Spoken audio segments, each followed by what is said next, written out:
स्वागत है सोनू जी आपका नवभारत के इस खास बातचीत में। इससे पहले कि मैं अपना सवाल शुरू करूं, पहली चीज तो मैं आपसे यही पूछना चाहता हूं कि सोनू जी आप टाइम मैनेजमेंट कैसे करते हैं, क्योंकि ये आपके वर्क कमिटमेंट्स भी होते हैं, समाज को भी आप इतना समय देते हैं, तो कैसे ये सारा आप मैनेज कर लेते हैं? मेरे मेरे एक बहुत बड़े डायरेक्टर हैं। उन्होंने मुझे हाँ भेजा हुआ था पिछले 1 डेढ़ महीने से। मैं पढ़ नहीं पाया तो मैं रोज नीचे जी। खड़ा रहता हूँ। तो मुझे उन्होंने एक दिन इधर से गाड़ी निकलते हुए बोला कि यार तू नीचे खड़ा 2-2 3-3 4-4 घंटे लगा रहता है लोगों के साथ और तू यस स्क्रिप्ट यस। नहीं पढ़ता। काम तो तू एक्टिंग करने आया है, ये क्या कर रहा है?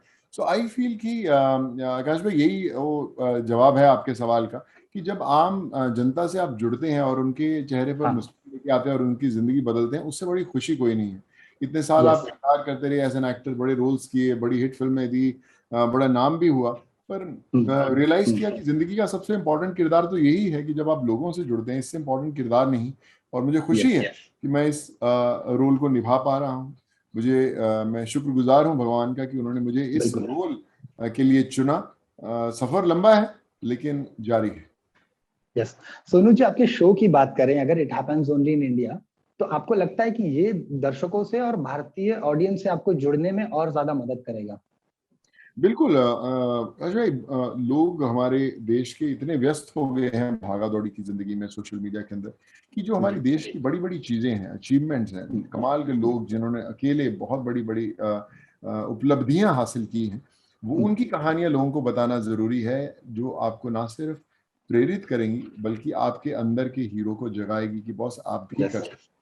So it yes. Happens in India वही एक ऐसा प्लेटफॉर्म है जो हमारे देश की उपलब्धियां, हमारे इंडिविजुअल्स की उपलब्धियां को लोगों तक पहुंचाएगी, उन्हें बताएगी कि कैसे बड़ी से बड़ी चीजें, पहाड़ कट सकते हैं, जंगल बन सकते हैं, हमारे हिंदुस्तान की खासियत क्या क्या है, कौन कौन सी जगह पे जी। जाना चाहिए, क्या क्या देश ने किया है बड़ा।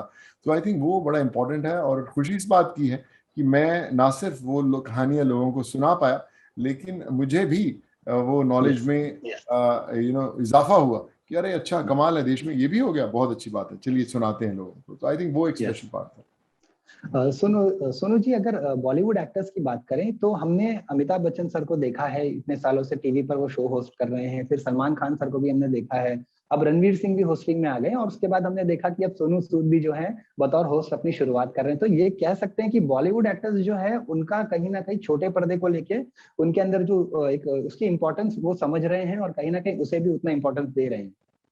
देखिए, इम्पोर्टेंस मुझे लगता है पहले भी थी, लेकिन हम्म। अभी थोड़ा सा नजरिया लोगों का जरूर बदला है। लोग देखना चाहते हैं नई चीजें। ये अगर हम बात करें, it happens only in India, ये लोग घर पे बैठ के देख सकते हैं, पढ़ सकते हैं। ये शायद सिनेमा में यस जाकर लोग नहीं देख सकते। तो ये कहानियां जो बतानी लोगों को जरूरत है, जरूरी है, यस वो कहीं पीछे नहीं रहनी चाहिए। तो इसलिए ये प्लेटफॉर्म्स बड़े जरूरी है कि हम उसका यस। हिस्सा बने और लोगों को जागरूक करें हम लोग, और बताएं कि हमारा देश किस स्तर पे पहुंच चुका है, कितना बढ़िया है, कितना कमाल यस की चीजें हैं हमारे देश में।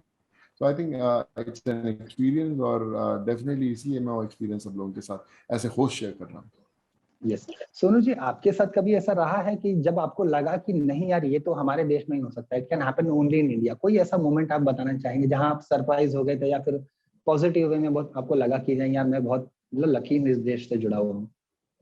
देखिए, बहुत सारी चीजें हैं। मैं बोलता हूँ हमारे देश की इतनी बड़ी आबादी है, देश बहुत बड़ा है हमारा, समस्याएं भी उतनी हैं और बिल्कुल। अचीवमेंट्स भी उतनी।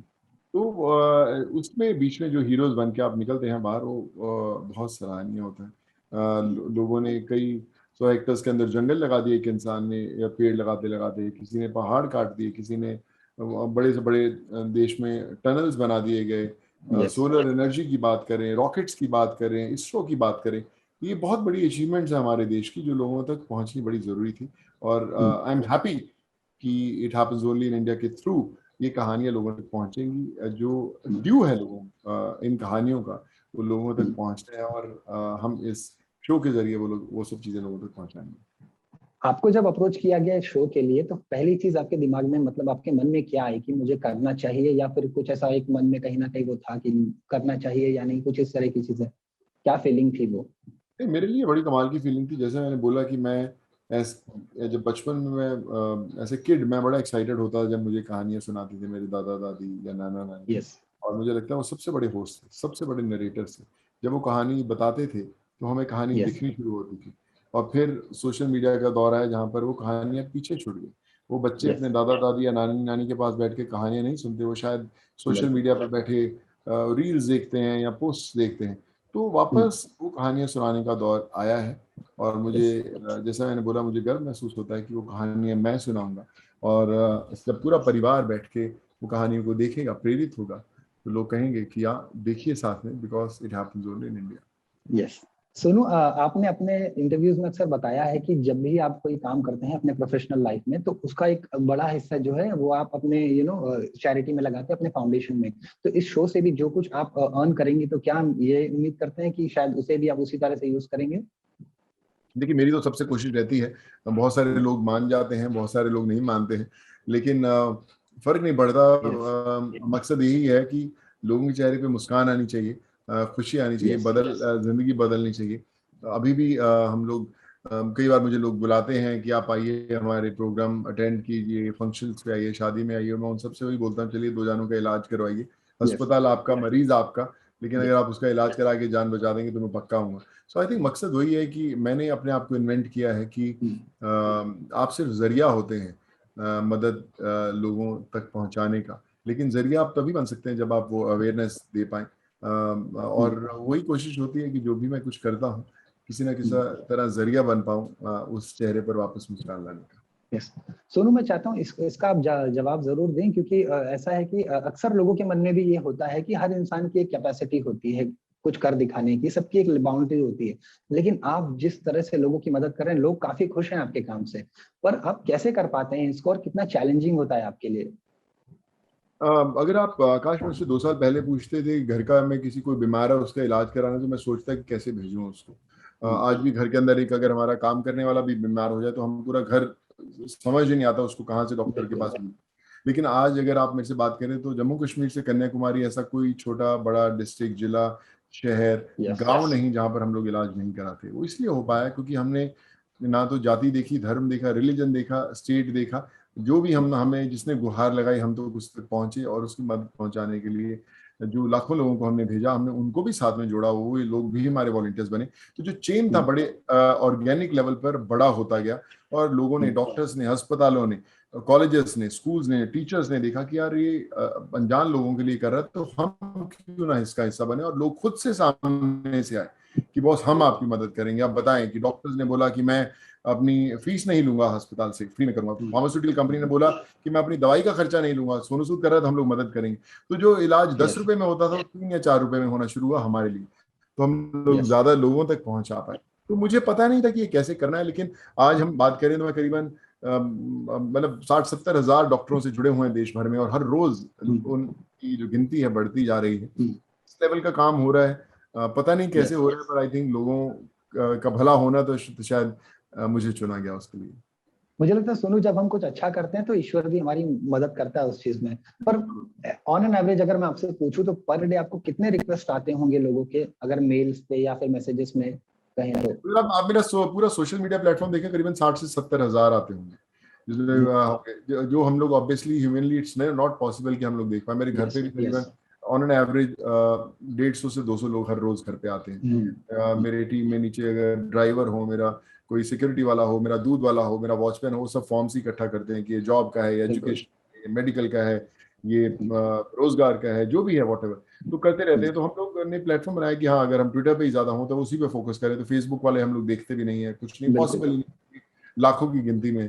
तो अभी लोगों को पैटर्न पता चल चुका है कि कैसे मदद मांगनी है या कैसे पहुंचना है लोगों तक। तो 1-1.5 साल में लोग भी समझ चुके हैं, तो इजी हो गया। लेकिन हम फिर भी अपने आप को हर रोज और अपग्रेड करने की कोशिश कर रहे हैं, ताकि एक ऐसा प्लेटफॉर्म हो कि लोगों ने भेजा और काम उनका हो गया। तो होपफुली आने वाले सालों में हो ही जाएगा। हम भी रोज सीख ही रहे हैं, सीखते रहेंगे और मदद करते रहेंगे। क्या ये कह सकते हैं कि सोनू जो है वो काफी अकाउंटेबल हो गए हैं, क्योंकि इतना बड़ा फाउंडेशन को चलाना, साथ ही साथ अपने करियर को भी लेके चलना, क्योंकि ऑब्वियसली काम करोगे तभी ही वो फ्लो होगा एक मॉनेटरी जो भी है। तो क्या कह सकते हैं कि सोनू जो है अपने करियर में, अपने काम में और अपने सब चीजों को में काफी अकाउंटेबल हो गए हैं? बिल्कुल, जिम्मेदारी है, कंधों पर ली है, बोझ लिया है तो चलना ही पड़ेगा लेकर।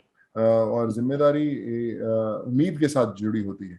जब आप किसी की उम्मीद बनते हो तो आप अपने कंधों पर जिम्मेदारी लेते हो। मैं लोगों की उम्मीद बना हूँ भगवान की दया से, माता पिता के आशीर्वाद से।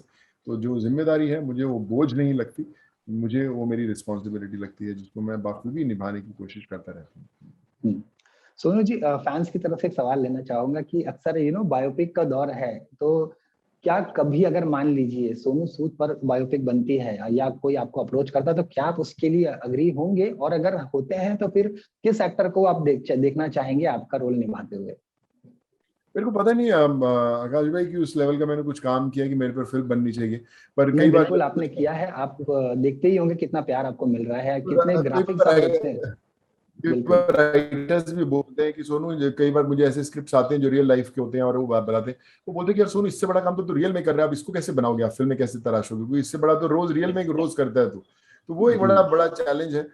बट आई डोंट नो कि कब आकाश भाई कौन सी कलम किस पन्ने पर क्या लिख रही होगी, पर जब भी लिखेगी, जब भी वो पन्ने तैयार होंगे, तो मुझे उम्मीद है कि कहीं ना कोई कलाकार देश के किसी कोने में उसके लिए तैयार हो रहा होगा।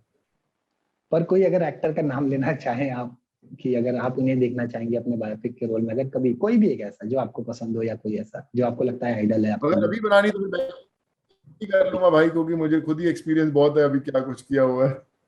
Yes yes. सोनू जी, आपके जो ह्यूमैनिटेरियन वर्क की बात करें तो कितना सपोर्ट आपको मिलता है बॉलीवुड सेलिब्रिटीज से, और चाहे वो फाइनेंशियली हो या फिर किसी भी तरीके से, कितना सपोर्ट आपको मिला है इन सब से? देखिए, सब लोग अपने लेवल पे काम कर रहे हैं। मैं ये नहीं कहूंगा कि साथ में जुड़ के हम लोग बहुत कुछ काम कर पाए हैं। सब अपने लेवल पे, अपने स्तर पर खुद अपने ढंग से कुछ ना कुछ कर ही रहे हैं। मैं बॉलीवुड के साथ मिलके तो बहुत ज्यादा कुछ नहीं कर पाया हूँ, लेकिन वो लोग भी अपने लेवल पे बहुत अच्छा ही कर रहे हैं। मैंने देखा है जो भी है अच्छा ही काम कर रहे हैं।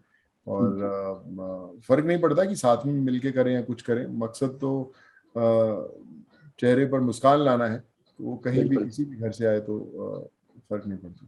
तो सर, यही मैं आपसे पूछ रहा था कि कभी किसी का फोन आया तारीफ करते हुए, किसी सेलिब्रिटी का या किसी का भी, कि जैसे मैंने देखा कि आपका काम देखने के बाद में गुरमीत चौधरी जो है, उन्होंने भी कहा कि मैं उनसे काफी इंस्पायर्ड हुआ हूं, और उन्होंने भी शुरू किया था इस तरह से। तो इस तरह से कितना सर आपको मतलब सपोर्ट मिलता है इंडस्ट्री से? ये आया, सबके मैसेजेस तो सबके आए कि बहुत we are proud that you are part of industry and you are doing good. Messages सबके आए, फोन भी बहुत सारे लोगों के आए कि ऐसा कमाल का काम करते रहना, बहुत अच्छा लगता है तुम्हें देखते हुए। So I think that's very inspiring. Financial help sir किसी से कुछ आई कभी?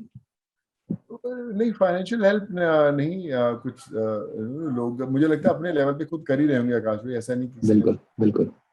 खुद अपने लेवल पे लोग कर ही रहे होंगे। मेरा एक आखिरी सवाल आपसे यही है कि कितना मुश्किल है आपके लिए अपने फाउंडेशन को सस्टेन करना, क्योंकि उसमें कई सारी चीजें होती हैं, उसमें कई बार लीगैलिटीज इन्वॉल्व होती हैं, तो कितना मुश्किल है आपके लिए, और कैसे आप उसको आगे लेकर बढ़ेंगे?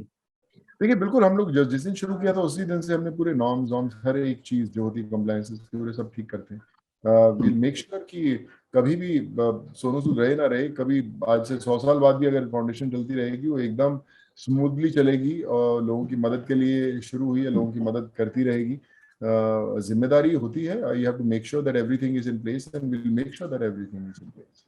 यस यस, बहुत बहुत शुक्रिया सोनू जी हमसे जुड़ने के लिए, और मैं आपको पहले तो बधाई भी दूंगा आपके इस नेक काम के लिए, और आप इसी तरह से समाज कल्याण का काम करते रहें, और हमारी कभी भी आपको कुछ मदद लगे तो आप हमें जरूर बताइएगा। जरूर आकाश भाई, थैंक यू सो मच भाई। जी थैंक यू। जी थैंक यू।